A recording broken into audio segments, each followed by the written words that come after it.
La naissance d'un couple cosmique dans la matière.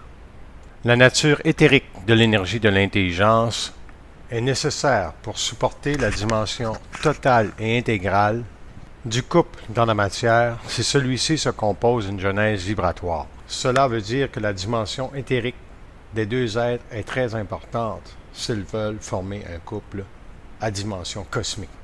L'éther qui jumelle ses consciences à l'éther des esprits à travers le double, fait partie de la naissance de l'intelligence créative dans le couple. Au lieu d'être une intelligence raisonnable, cette intelligence créative permet l'espace nécessaire dans chacun et une définition plus grande de ce qu'ils sont, en lien avec leur propre intelligence impersonnelle. Dans cette singularité impersonnelle, chaque individu, homme et femme, peuvent ainsi, parce qu'ils se complètent davantage, être dans leur propre autonomie face au couple. Cela donne alors la possibilité à chacun de pouvoir se réinventer selon une situation personnelle ou impersonnelle vécue dans le couple. Par conséquent, la vibration de reconnaître ce qu'une autre personne amène dans le couple n'est jamais opposée à de l'orgueil ou à de l'ego. Il s'agit plutôt d'une énergie fluide afin de permettre une communication claire et nette entre les deux individus. En étant constamment dans la vibration de ce que l'autre apporte, télépathiquement, cette énergie est supportée par le double cosmique en chacun, ce qui amène alors la rencontre des individus sur un autre plan, d'un point de vue éthérique de l'intelligence et non d'un point de vue rationnel ou égocentrique. Cela permet donc une réalité plus grande entre les deux individus, car chacun peut saisir télépathiquement où commence et s'arrête la liberté de l'autre dans le couple.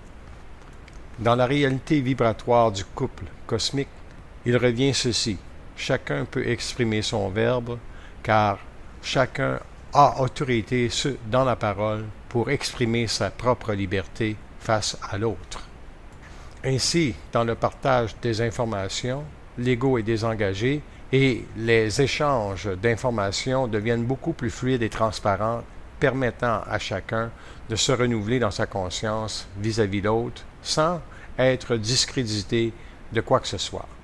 Tout et chacun y trouve donc une paix qui lui revient, car dans la télépathie vibratoire de l'information, le verbe ne vient pas de l'ego, mais vient essentiellement de la sensibilité de chacun à exprimer sa liberté clairement, sans bafouer les besoins de l'autre.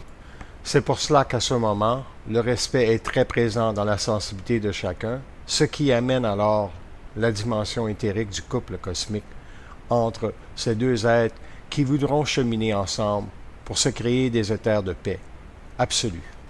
Le rôle de la dimension de l'énergie de l'intelligence dans le couple a pour objet d'amener des discussions beaucoup élaborées et beaucoup plus nettes en relation avec les lois de la vie, et non d'imposer à l'un ou à l'autre des réalités qui peuvent être vibratoires, mais qui aussi peuvent être soumis à l'agenda occulte d'imposer dans la vibration de l'intelligence de la domination envers la femme. Car la dimension de la vie doit être intégrée par chacun dans sa propre conscience pour connaître dans sa réalité cosmique ce qu'elle est face elle-même à la vie. L'intelligence ne peut pas s'imposer. Il reviendra toujours à chacun de comprendre sa dimension personnelle avec la vie et d'en comprendre les lois. Lorsque la dimension du développement personnel de chacun devient présent et force dans chacun une compréhension absolue de sa propre vie, il est plus facile pour chacun de se respecter dans ce qu'ils sont. Et cela permet alors la dimension et l'ouverture éthérique des corps d'énergie l'un envers l'autre, pour qu'il n'y ait pas dans la relation intime de l'un avec l'autre une dimension cachée ou voilée. La sensibilité devient très importante, c'est-à-dire que l'homme approche avec douceur sa femme, puisque la femme fera de même de son côté.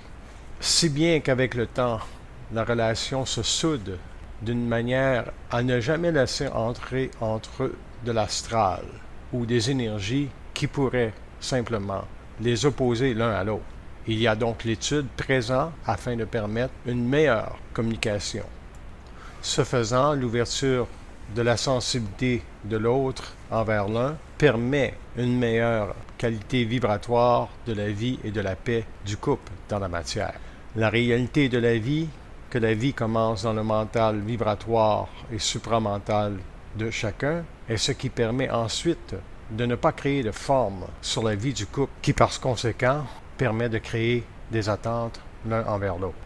Il n'y a donc pas de forme vibratoire prescrite pour vivre un couple cosmique, sinon que la vibration de toujours être à l'écoute de l'autre, car le couple cosmique ne peut pas être possible si l'une des personnes ne comprend pas vibratoirement son lien qui l'unit au monde de l'invisible et à sa propre lumière.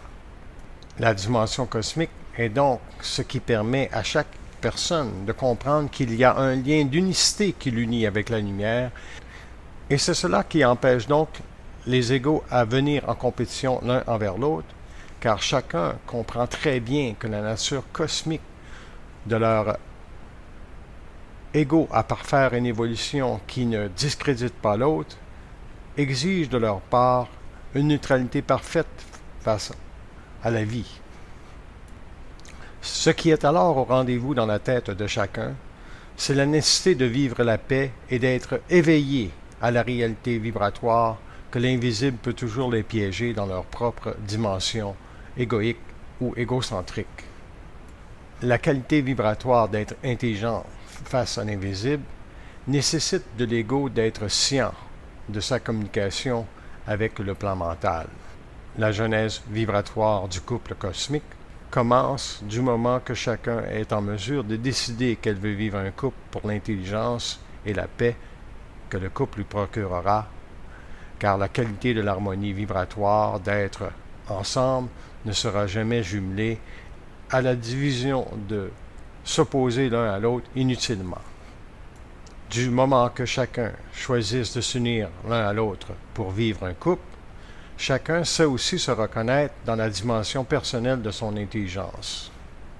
Éthériquement, chacun veut être dans sa propre conscience le complément vibratoire de l'autre pour faciliter les échanges. L'union vibratoire qui s'installe alors entre les deux êtres permet une plus grande paix à chacun que si seulement ils étaient seuls dans leur propre vie. Cela amène donc une communication télépathique entre les deux êtres, car intimement, il y a un corps d'énergie et un aura qui se dégagent de chacun